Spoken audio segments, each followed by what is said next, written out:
Jerry, what is the history of the Ahveth Gerim Synagogue here on Archibald Street? The early origins of the Jewish community in Burlington were interesting, and the town is full of various stories. This particular building was built in 1885 as the original home of the Ahveth Gerim Synagogue, which is now up further on North Prospect Street. The community originally were peddlers, trappers, people who came through the area, lived here, but were not often in town, and eventually wanted their own building. It started certainly as meeting houses on Bright Street, South Champlain, Hyde Street, and various homes in the area. As I said, this was built in 1885. The structure we'll get into a little bit as we move around. I'll show you various aspects of the Orthodox structure as the building was built for an Orthodox community. And that has changed over time as well. What has happened to the synagogue over the last few years? It appears to have been empty.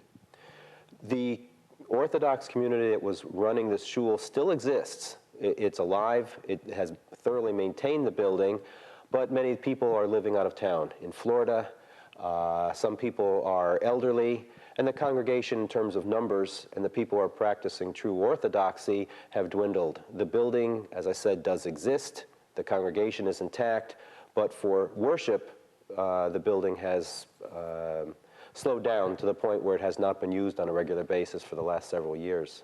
Now, 113 years old, it's a pretty historic building. There's some interesting architectural features. Perhaps we can talk about them.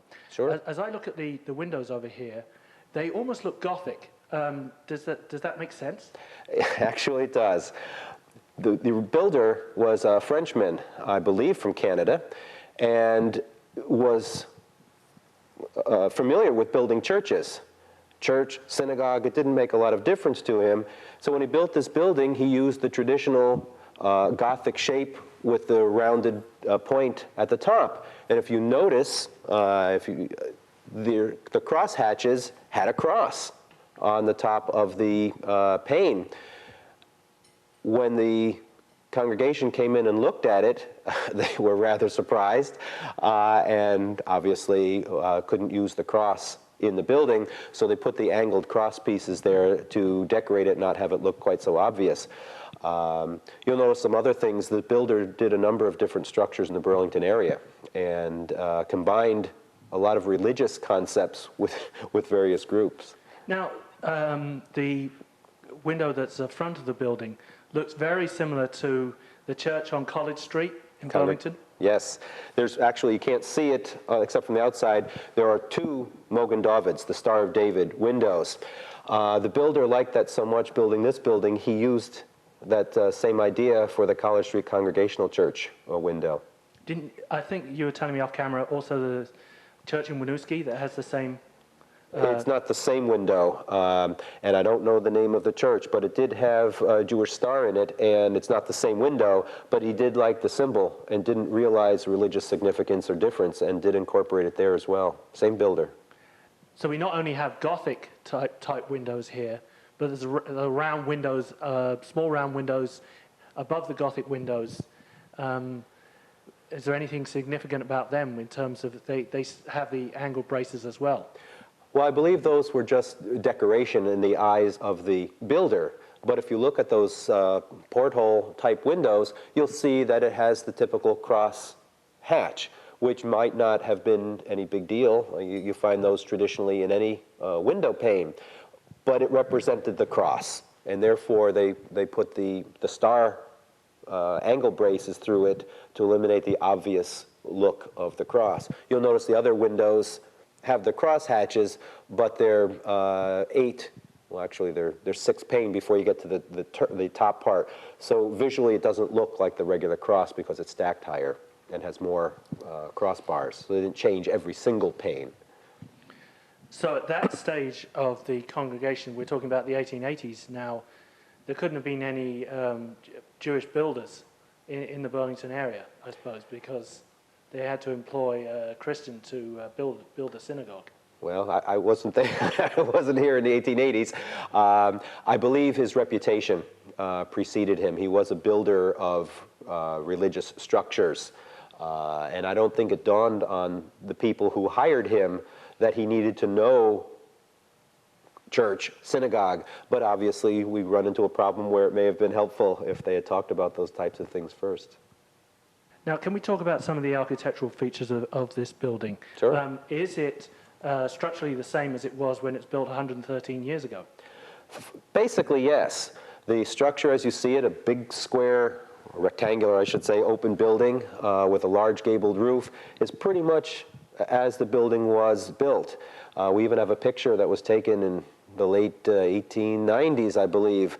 And you can see that even a broken pane of glass in the front window is still the same piece of glass. What has changed are some minor structural changes. Certainly things like an updated furnace, and the building has been kept up.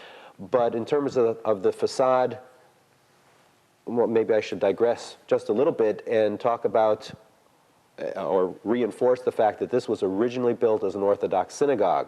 Why that's important has to do with the structural changes that took place. In Orthodox Judaism, men and women are considered very equal, but role-playing is also very important, and oftentimes roles don't overlap. And I'm saying this in a general sense. Some people may feel I'm stating it too bluntly or too strictly, but men's role were in worship and in the congregation. Women would sit during service either in a balcony, and I can show you that here in the Orthodox tradition, or behind a curtain or a wall, but they were segregated from standard practice. Now that went even as far as to separate entrances, certainly separate bathrooms, of course, but even separate staircases to the bathrooms. Originally, if you look outside, you'll see a side door on the left side of the building that we've left the facade there, but it's non-functional. It's nailed closed. That originally was the staircases that led directly to the upstairs balcony, in Hebrew or Yiddish called the mechitza. That's where the women sat. When the building was renovated, I believe in 1904, they moved the staircases inside the building, which from the outside you can see the stairs going right across the front windows. That's probably one of the biggest structural differences. There were others inside, such as these beautiful chandeliers. These were originally electric chandeliers. Prior to 1904, there was gas here, but these came from a bank, I believe, in Boston somewhere. So these chandeliers have been here and functional for over 100 years, or not quite 100 years, 1904. Some of the other changes were the copper cladding of the ark. The original ark was built with the building in 1885, and around 1931, I believe it was, the Wool family, in honor of the memory of Maurice Wool's wife, copper-clad the ark, and he was a tinsmith, and they copper-clad the entire ark, the lions up at the top, the addition of some lights, the plaques at the bottom. So it certainly dressed up the ark beautifully. The only other real structural change was the addition of a classroom up on the second floor, but that was just to maintain rules. It's freestanding. There are two lights above the ark, I noticed, next to the lions. Do they have any significance? Sure do. It's an interesting point. For years, we found that they were on a separate light switch, and a lot of people didn't know why. To memorialize someone, you'll see as we tour the rest of the building, during the anniversary of a death, small lights are lit. Before that practice and before the plaques, they wanted a way to commemorate the passing of Fanny Tannenbaum Wool. And what they did is, you'll see the two lights that are lit at the top of the ark, that's part of the ark. But if you go up a little further on either side of the Ten Commandments and the lions, you'll see two more single lights. Those were turned on the anniversary of her passing in commemoration, or in remembrance is a more apt term, of her passing. And that's why it was on a separate switch, so it can be turned on and off. Jerry, tell me more about the bema here in the center of the synagogue. Traditionally, the bima, which is the prayer center or the stand where the person who is leading the service, usually the cantor, would stand and do the reading of the Torah. In the old synagogues, they were always centered in the middle. So you have almost a theater in the round, so to speak. And that was done for a number of reasons. The first was so that you could feel part of it rather than separated from it. Also for the fact, though, with the women being upstairs, or in other synagogues behind curtains or walls, they wanted to be in a place that would be near enough to hear, certainly possibly to see. It's interesting, when you're upstairs, we can see up, but it's kind of difficult to see down. That was not a mistake. They were truly separated. They did not want men to be able to see the women during service. So seeing down is also a little difficult, but in the front rows you can actually still see the cantor. But more importantly, it was to be able to hear the prayer service. And that's why you'll see it that way. If you go to the Touro Synagogue in Rhode Island, which is the oldest synagogue in the country, you'll see the same thing. Tell us about the future of the building. It's been empty for some time. What's going to happen in the future? Well, I am the leader of a group called Beth Yishra Conservative Congregation, and we are going to be renting the facilities here. Ahveth Gerim is still going to remain as a functional, viable congregation, and I need to stress the point that we are renting space, not taking over the building. But we are a conservative and a traditional conservative group. Probably the most noticeable difference that distinguishes our group from the Orthodox is that we will have mixed seating. It will be a full egalitarian service, which means not only can women have mixed seating, but have full functional participative rights in the actual service. So they can daven or pray or lead some of the readings, full equal rights. They won't be sitting upstairs segregated from the rest of the community. I can also say that although we'd love to fill this place to the rafters, I don't expect that that's going to happen. We have room for about 250 to 300 people downstairs. We are not going to be offering quote-unquote balcony seating. So the upstairs may remain unused, and if there are Orthodox women who would like to follow the very traditional Orthodox ways, the upstairs would still be available to them as a segregated, if you would, sitting. But our services are not geared toward that. Other than that, we're offering a very traditional conservative service. And the reason I stress traditional is that, generally speaking, there are three segments of Judaism, and there are many, many subsects. But traditionally, you have the Reform, the Conservative in the middle, and the Orthodox. And as I said, there's many subsects, Orthodox being the most traditional, Conservative being relaxed. But you have several areas of people moving one way or the other. And it's very difficult to find a true middle. With this large umbrella of conservative being in the middle, you have people who practice somewhat less strictly and some people who are leaning more toward the Orthodox. So you have a contemporary conservative movement and you have a traditional. What we'll be doing is following the traditional, and in that spirit, you can come from Philadelphia, Newark, Kansas City, Albuquerque, and walk into our service and you'll feel familiar in terms of service order, in terms of the actual prayers, probably even the melodies that we'll be using. It's kind of like that commercial that was on TV a number of years ago. There was a soldier in Korea, perhaps, looking at the strange foods and the strange beverages and feeling completely out of touch with what was going on until he spied a Coke machine. And it was like, something familiar. That's what we'll be offering. So whether you're local or coming from somewhere else, it's going to be familiar. Within that setting, you don't need to be conservative. You can be Orthodox, you can be Reform. We will be putting forth a traditional service, but the congregant can come and extract what's comfortable for them because there will be a consistency and a constancy.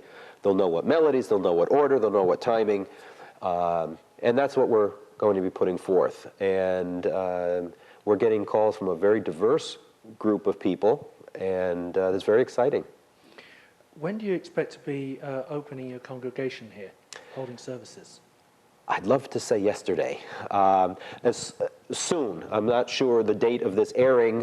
In our minds, we're shooting for mid-November, maybe beginning of December of '98. That is a hope. There are several things that we have to. This building has been structurally kept up beautifully. Its sound, and being 114 almost years old, is a bit tired. So we have a little bit of dressing up to do, and there are hopes for actually restoration, which many people talk about renovation, and that would be lovely, but that's not our goal. But we do want to restore it and make it comfortable. I don't think all of that's going to happen before we start our services, but there are some things such as re-winterizing the windows for the winter coming, cushions, or better or more cushions for the pews, and things that we have to just get into place before we can start the service. But we're hoping to take care of those small matters soon. As you say, it's structurally sound. It's a beautiful building inside. But I passed it many times, and to come inside, it's really wonderful. But the restoration you intend is fairly minimal. We want to make it look, I shouldn't say look, we want to have it keep its look of the old feel. Paint, stripping and refinishing, carpeting, modernizing some of the lights, certainly not the old chandeliers, but some of the newer fluorescent fixtures, those types of things. But it will still keep its original feel. Are you intending to hold Hebrew classes here as well? Very definitely.